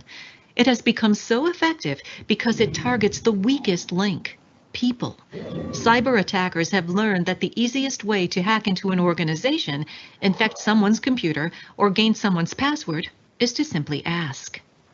Phishing works by sending an email to millions of people pretending to be something they know or trust, such as a well-known bank, online store, or government organization. The attackers do not have a specific target in mind, nor do they know exactly who will fall victim. They simply know the more phishing emails they send out, the more people they can fool. Their goal is to trick people to click on the links or attachments in the email. If someone does, the victim's computer will automatically be attacked by a malicious website or infected attachment. If the attack is successful, the attacker gains full control of the victim's computer, to include the ability to harvest all of the victim's keystrokes or all the information on their computer. Spear phishing is a more advanced version of phishing. Instead of randomly targeting millions of people, they target a few specific employees within your organization. The attackers will do extensive research on these targeted individuals, including researching their Facebook, LinkedIn, or Twitter feeds, or any blogs or posts your employees have made in the past. Based on this information, attackers will craft highly targeted phishing emails that your employees will likely fall for. For example, attackers may identify that your organization is working with a specific vendor and create a targeted spear phishing email pretending to be that vendor. Spear phishing emails are not only far more effective, but harder to detect. Once cyber attackers have gained control of an employee's computer, they can then pivot from that computer, a term used to describe how attackers use the infected computer, to internally scan, attack, and infiltrate the rest of your organization. Awareness and training are some of the most effective ways your organization can detect, stop, and respond to these attacks. Phishing assessments are part of that effective training solution. They allow you to recreate the very same phishing emails attackers are using. You send these emails to your employees pretending to be an attacker. Then track who falls victim, who does not fall victim, and who detected and reported the attacks. Not only is this information highly valuable metrics you can act on, but for those who fall victim, you can provide immediate feedback and additional training. Engaging security awareness training, to include phishing assessments, is one of the most effective ways to stop today's most common attacks. To learn more, visit us at www.securingthehuman.org. Nah, di sini kita bisa lihat contoh email phishing. Nah, biasanya dulu di tempat kami ada yang biasanya kirim email berpura-pura, oh dari admin, kirimnya misalkan ke biro ini. Kemudian nanti dikasih link. Nah, kalau kita klik linknya ini, di sini kan diminta revalidasi. Pada saat kita klik link ini, kita akan diarahkan untuk mengisi informasi data-data. Atau biasanya link ini berisi attachment. Attachment itu biasanya udah ada malware di dalamnya. Nah, itu juga kita harus hati-hati. Nah, ini sebenarnya pencegahannya seperti apa? Yaitu kesadaran kita. Pada saat kita menerima email, kita harus cek dulu, benar nggak sih ini pengirimnya siapa? Kalau misalkan diminta untuk validasi data, kita bisa tanyakan yang bersangkutan, apa benar saya diminta untuk melakukan hal seperti ini? Kalau misalkan tidak ada tanggapan atau dari yang mengirim, ya udah kenapa kita harus ini kan? Kadang kan biasanya juga ada contohnya, harus verifikasi data hari ini, kalau enggak emailnya akan diblok. Nah, itu juga banyakan biasanya model phishing seperti itu. Nah, di mana pada saat kita validasi itu, kita isi semua informasi penting kita di dalam sana. Nah, habis itu otomatis kita sudah dihack sama orang itu. Ini juga contohnya, dan seperti ini phishing. Jadi dia ada yang mengatasnamakan misalkan pejabat di satu tempat. Tetapi kita bisa lihat ternyata emailnya itu bukan email perusahaan itu, tetapi menggunakan email yang lain. Tapi dia mengakunya itu bahwa email dari satu organisasi itu karena dia menggunakan nama yang sama. Kalau ini sih masih bisa dibedakan. Saya ada satu contoh juga. Ada satu kejadian, nanti ada videonya di sini, saya akan perlihatkan ke teman-teman bahwa itu benar-benar kita susah membedakan antara itu email asli perusahaan itu atau bukan, karena hurufnya itu cuma beda satu. Nah, itu juga kalau orangnya nggak teliti itu bisa bisa ditipu. Nah, ini adalah contoh videonya bagaimana atau anatomy of an attack ransomware. Jadi penyebab ransomware itu sebenarnya kayak gini. Nah, bisa dilihat di video ini. Jadi itu berawal dari phishing. How did you decide to become a hacker? Well, I'm not really sure what it means to become a hacker. That's like some guy. Jadi di sini seorang hackernya itu dia mencari suatu perusahaan, kemudian mencari CEO-nya. Jadi dia mencari direktornya. Kemudian dia mencari informasi-informasinya. Kemudian nanti akan di-phishing sama dia. Ya, dengan menggunakan media sosial, dia I just spy on people and see what makes them click. It's not a bad job. Mark Hanning, CEO of Qualicard, set to report earnings after their blockbuster IPO. So you consider this a job? I put a lot of work into this. I'm not lazy. It takes research to figure out the key players, learn all about them, their families, their friends, what they care about. Dari informasi yang ada di You have to internet, understand the dia company's bisa organization. I get mengumpulkan a lot of my data, kemudian information from the digunakan sales department sebagai because they're always the quick and eager. alat untuk They're melakukan hungry. phishing. People trust too easily. They don't. Nah, contoh di sini, ini website perusahaan itu adalah qualicard.com. Kemudian I-nya itu diganti L. Jadi pada saat Look at the perusahaan details. itu mendapatkan I email do. itu kan dia tidak tahu itu apakah email asli atau enggak, karena cuma beda I sama Details L. matter. That's what I'm good at. It has to look completely believable. It has to look familiar. This is where research is important. It's not some generic piece of spam. It's an email from their boss with their company signature. Email ini tidak masuk ke spam, dia masuk ke It's written in the voice of the boss. sebagai It's what he would say if he were writing this. benar. What about the malware itself? How does that work? Somebody else out there already wrote all the code Nah, that di does the mana di actual email attack. ini sudah I'm just using dilampirkan it in the attachment. malware My skill di is in my ability to get a bunch of people PDF-nya. to click Jadi on pada that saat attachment. orang klik I always wonder what it's PDF-nya like when the whole thing unfolds on their end, when the panic sets in. Please leave your message after the beep. Hey, this is Rashid in finance. Call me as soon as you get this. Something's up with my laptop. I can't. Are you on your way to the office? Something's going on with our file server. This is Karen in HR. Our benefits dashboard things are really slow. We're getting calls from users on it. Can you call and get this? Joining conference now. Apparently, there's a malware attack targeting our main. It's ransomware. They're holding us hostage. We're locked out of everything. I can't even check my phone. What about the backup? That will take days. We need this fixed now. Just pay it. We don't have a choice. We're reporting earnings in 2 hours. But how do we know that Just they'll? pay it. Put every single person on getting us back up and running. That's the only priority now. Okay, it's done. I have the decrypt key.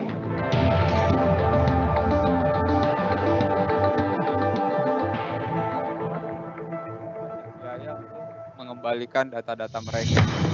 Mark, we have a big problem. Kalau The mungkin ransomware kita is just datanya to nggak distract penting, us. udah kita They got ikhlaskan. inside. Tapi They gimana got kalau everything. satu Customer perusahaan data, pada financials, datanya everything. Qualicard is reeling today from the news that hackers have released the personal information of nearly The 2 Nasdaq million. closed lower today, led by Qualicard, which was down 14% on news that the recent data breach may be far worse. The company It originally fell to a new all-time low on news that CEO Mark Hanning is stepping down after what is turning out to be one of the worst breaches of personal information in recent history. Do you feel bad about releasing the personal information? All the financials? All the money that was lost? All I did was get the files. Gunakan informasi itu I'm not the one that decided to release them. baik atau hal yang I'm not the one that shorted the stock. Somebody else had their reasons for that. It's above my pay grade.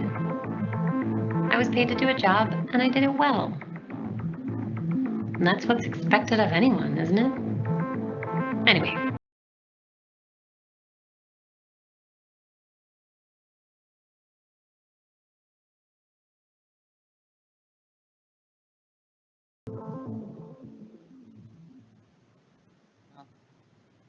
Di sini kita bisa lihat bahwa ya tidak mudah percaya ya atau harus cross check dulu kebenaran suatu informasi yang dikirim di email. Jadi pada saat teman-teman mendapatkan email, jadi harus benar-benar dilihat dulu. Mungkin jangan sampai teman-teman ada yang dapatin email mengatasnamakan misalkan bosnya atau dosennya. Nah itu kalau tahu orangnya bisa langsung ditanyakan langsung ke yang bersangkutan, benar nggak? Ada kirim email ke saya minta kayak gini. Oh kalau nggak ada kan berarti itu phishing. Soalnya kan ada kejadian juga, banyak kejadian karena kita punya sosial media akun atau email kita di hack orang itu mengirim, oh tolong dong kirimin duit segala macam. Nah itu juga harus hati-hati ya. Kita harus benar-benar verifikasi dulu ke yang punya akun. Benar nggak kamu ada minta duit kayak gini? Jangan langsung main ditransfer. Nah itu salah satu contoh juga ya. Kemudian kadang kan di tengah malam kita diteleponin sama mungkin mengakunya sebagai teman kita atau ada yang bilang orang tua kita lagi masuk ke rumah sakit butuh duit cepat minta ditransferin sekarang. Nah itu juga harus hati-hati ya karena pada saat kita bangun tidur itu juga di mana kita mulai lengah ya. Jadi gampang saja percaya. Nah itu juga sedikit tambahan ya. Kemudian jangan sembarangan melakukan klik link yang diberikan atau yang membuka attachment yang dikirim oleh orang. benar-benar harus dilihat dulu yang ngirim itu siapa, benar nggak. Nah, kalau benar baru kita bisa tindak lanjuti lagi. Karena mungkin suatu sistem keamanan di tempat kita kerja itu mungkin belum sampai sehandal itu ya. Jadi ya kembali lagi ke diri kita. Kita itu harus aware dengan hal-hal seperti itu. Jangan beranggapan bahwa semuanya itu sudah aman. Kemudian kalau misalkan ada email yang mencurigakan atau nggak kenal, sebaiknya langsung dihapus saja. Jadi lanjut lagi. Nah, ini juga banyak kejadian kalau misalkan cetak dokumen sembarangan. Apalagi biasanya kan kita lagi di luar butuh dokumen. Kita cetak, habis itu kita pakai komputer orang lain atau misalkan pakai fotokopi. Nah, itu kan biasanya kita lupa hapus dokumen kita yang ada di sana, apalagi kalau dokumen penting. Nah, itu juga bisa berbahaya ya. Jadi ya harus hati-hati sih juga, dan itu kita harus selalu sadar apa yang kita lakukan. Jangan sampai nanti itu akan membahayakan kita sendiri. Oke, sekarang kita masuk ke akhir ya. Di sini kita bisa lihat bahwa internet itu merupakan fasilitas yang bisa dibilang seperti pedang yang memiliki dua sisi. Kemudian hacker bisa meretas dengan berbagai cara, dengan informasi yang didapat dari media sosial atau informasi dari media lain. Kemudian password harus rutin diganti, minimal sekali setahun atau 2 kali setahun, kalau rajin-rajin 3 bulan sekali, dan tidak boleh diinformasikan atau ditulis.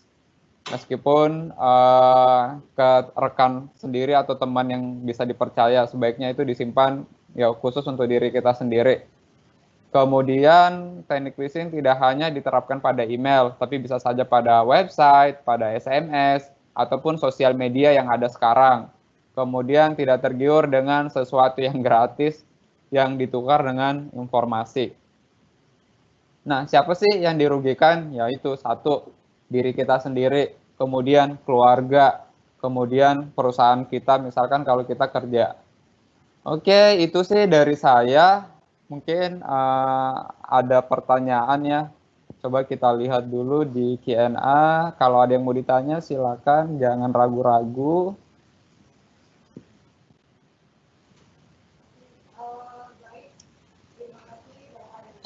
Mute. Oke, terima kasih Bapak Herudin atas pemaparannya. Materi yang menarik, yang simple tapi jarang kita lakukan karena yaitu awareness-nya kita kurang. Nah, jadi sekarang setelah adanya pemaparan dari Pak Hadin, kita jadi lebih tahu, jadi lebih ngerti apa yang harus dilakukan dan apa yang tidak boleh dilakukan. Oke, selanjutnya kita buka sesi tanya jawab. Di sini udah ada beberapa pertanyaan, Pak. Oke, saya bacakan dulu. Yang pertama dari Pak Dwi, Bapak atau Ibu ya, dari Dwi Poltek, bagaimana caranya membangun kesadaran terhadap keamanan informasi bagi pengguna di masyarakat umum? Apa aja langkah yang bisa kita lakukan? Oke, langsung saya jawab dulu. Jadi bagaimana sih meningkatkan kesadaran? Jadi ini memang hal yang agak sulit, tapi itu harus dimulai dari diri kita sendiri dulu. Jadi ini sebenarnya kita harus saling sama-sama mengingatkan satu sama lain. Karena mungkin kalau kita sudah terlalu sibuk dengan aktivitas, maka kita terkadang lupa. Jadi memang di sini dibutuhkan juga konsentrasi, tetapi yang paling penting itu adalah kita harus sama-sama saling mengingatkan. Kita bisa mulai dari rekan-rekan yang terdekat dengan kita. Jadi mungkin sekali seminggu atau pas pagi kita ketemu, nah mungkin kita bisa saling mengingatkan, ibaratnya kayak gitu. Karena kalau konsep atau metodenya itu sih memang nggak ada metode yang khusus sih Pak. Pada dasarnya kembali ke diri masing-masing dan saling mengingatkan. Mungkin karena salah satunya masyarakat yang lain itu tidak tahu informasi ini. Jadi mungkin kita bisa melakukan juga yang namanya sosialisasi. supaya mereka mendapatkan informasinya. Oke, baik. Ada pertanyaan lagi selanjutnya dari Pak Dani Harahap. Pak Hairudin belajar cyber security di mana dan ada situsnya nggak yang dipakai? Oke, kalau belajar cyber security itu ya memang secara situs sih ada banyak. Nanti mungkin saya akan masukkan di belajar security-nya itu di mana aja. Nanti saya akan share juga materi ini. Jadi kalau secara itu kan belajarnya ada dua cara. Jadi kita bisa belajar dari media yang ada di internet. Kemudian yang kedua itu kita belajar di institusi atau semacam lembaga kursus.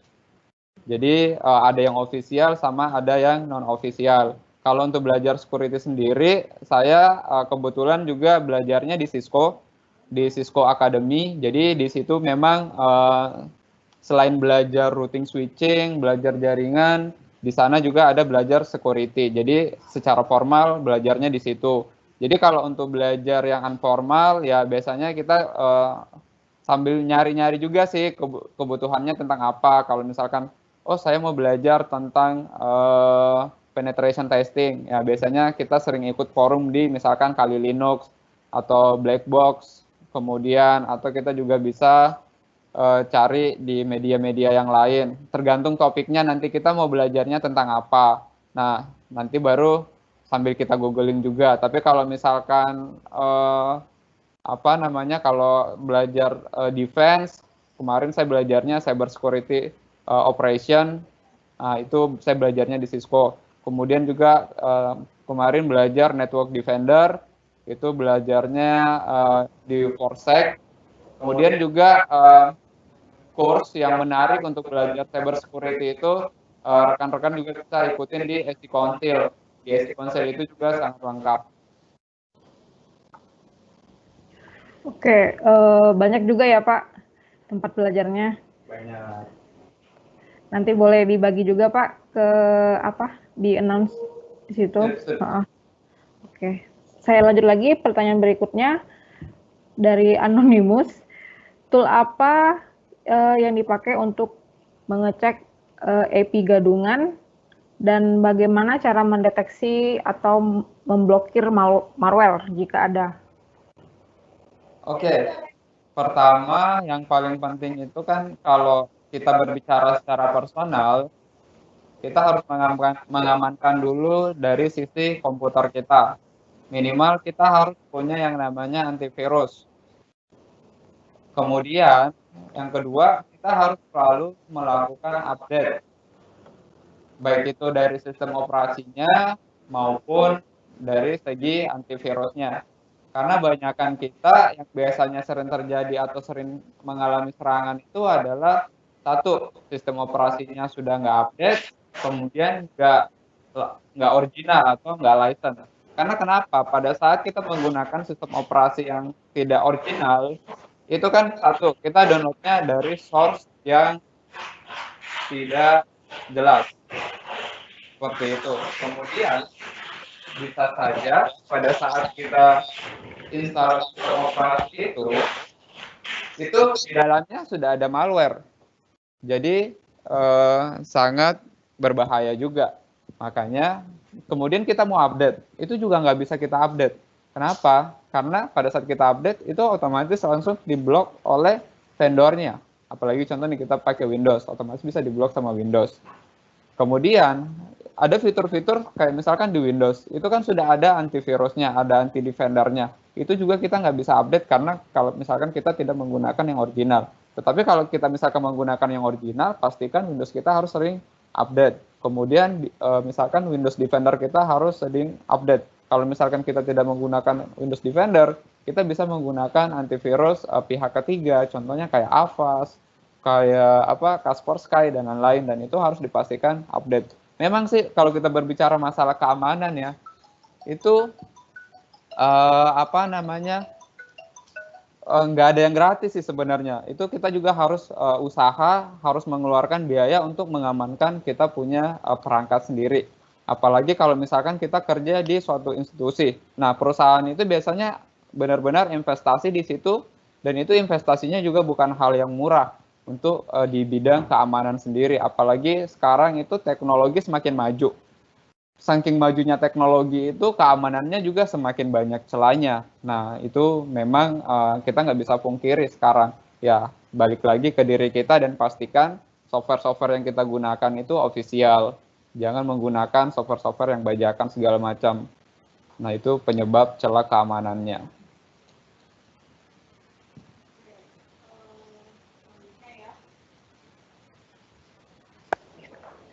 Selanjutnya ada pertanyaan dari Pak Hendy. Tolong disarankan utility yang tepat untuk filter konten YouTube. Oke, jadi untuk filter konten YouTube, ini sih sangat berbahaya ya, apalagi buat yang kita punya anak ya. Jadi aplikasi YouTube itu kan secara default semuanya bisa dibuka, baik itu dewasa, kategori usianya, baik itu anak kecil, dewasa, dan lain-lain. Kalau saran saya sih sekarang itu kan YouTube sudah punya aplikasi khusus untuk anak-anak atau remaja. Jadi itu mungkin bisa di-download secara terpisah. Jadi kalau misalkan anak kita itu punya perangkat, jadi kita itu harus tahu aplikasi apa sih yang diinstal di perangkatnya dia.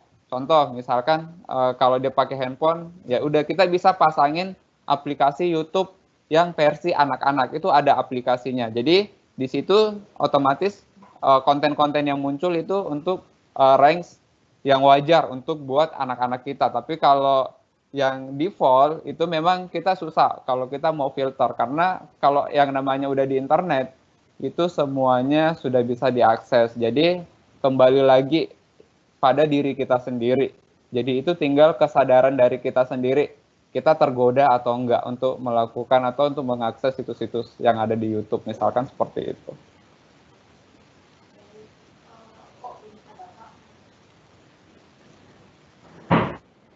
Ini ada satu pertanyaan Pak yang sepertinya lanjutan dari pertanyaan yang sebelumnya.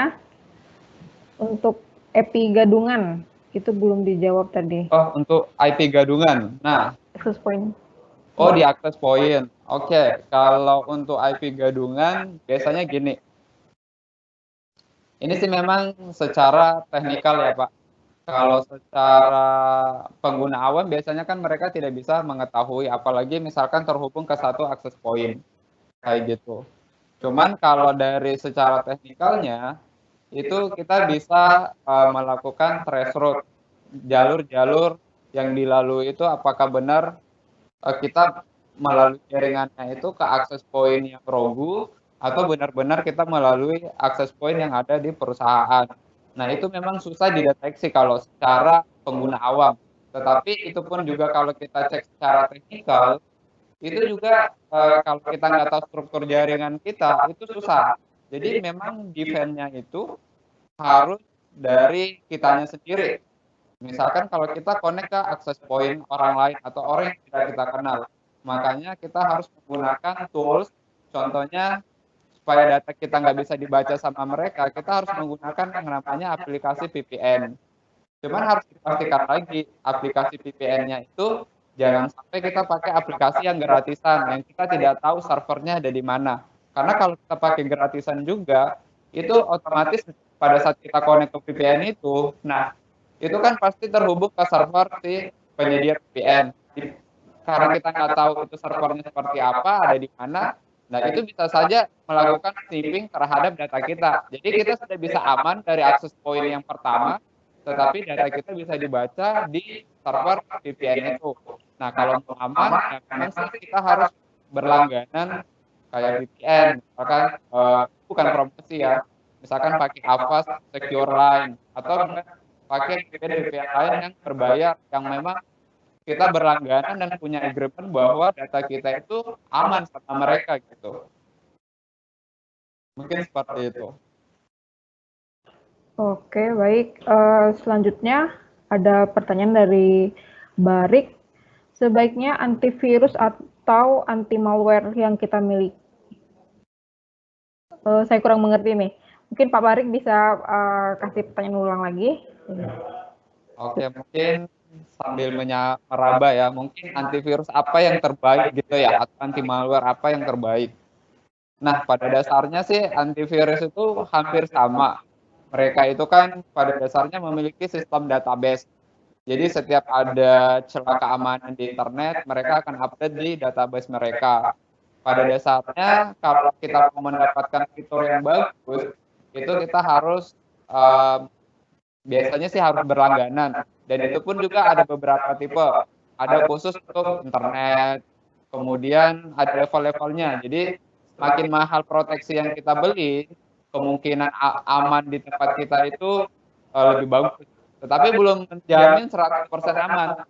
Karena meskipun kita sudah punya antivirus yang canggih, balik lagi kayak tadi, mungkin saja kita yang melakukan kesalahan dari sisi kita.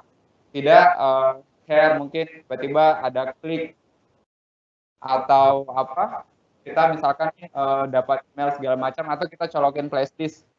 Nah, seperti tadi yang saya bilang bahwa malware itu terkadang tidak dideteksi. Karena di security itu ada namanya zero day.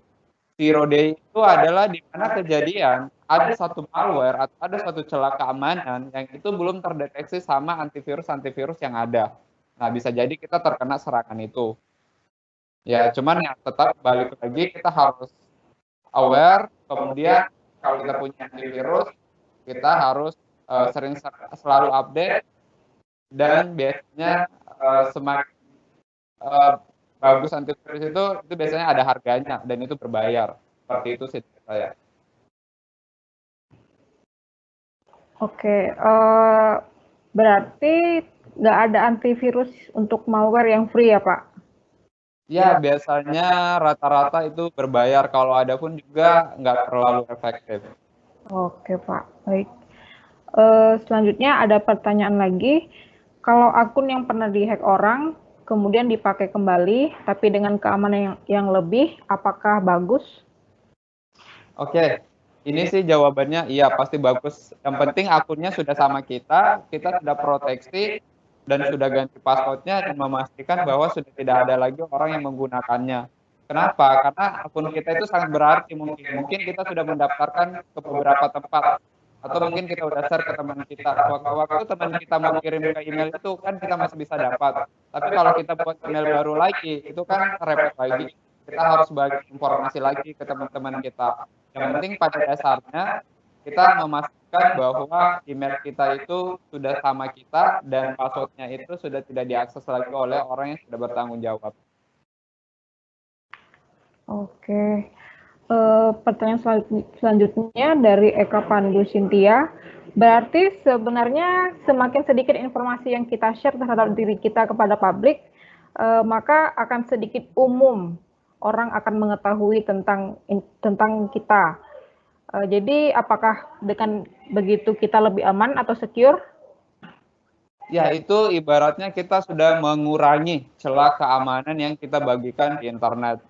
Karena kita nggak tahu ya Pak, di luar sana banyak orang itu mencari informasi tentang kita dan informasinya itu dijual.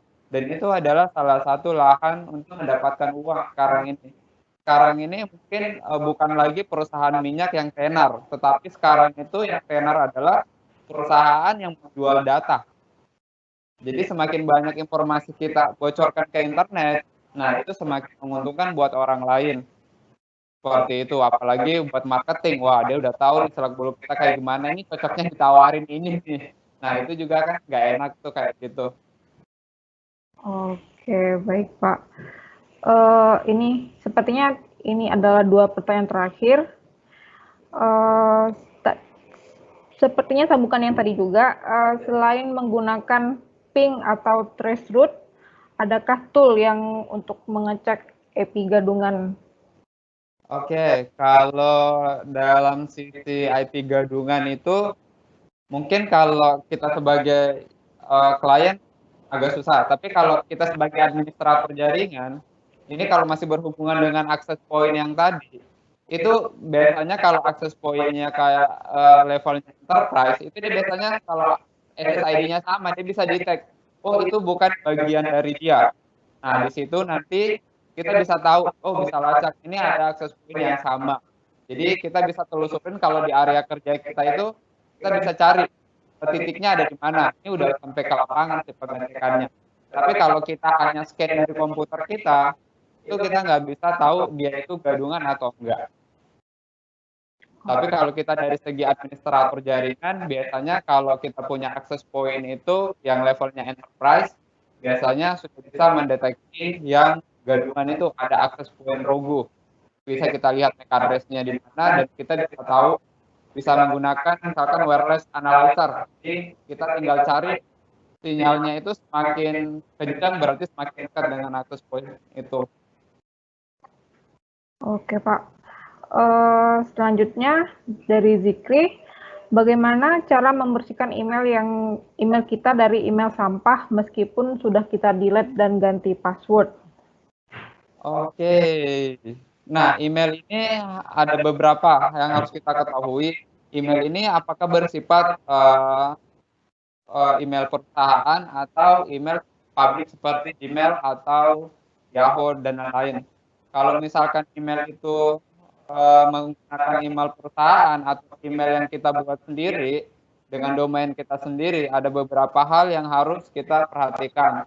Ini udah berbicara teknikal sih. Yang pertama kita harus pastikan the key di konfigurasi servernya.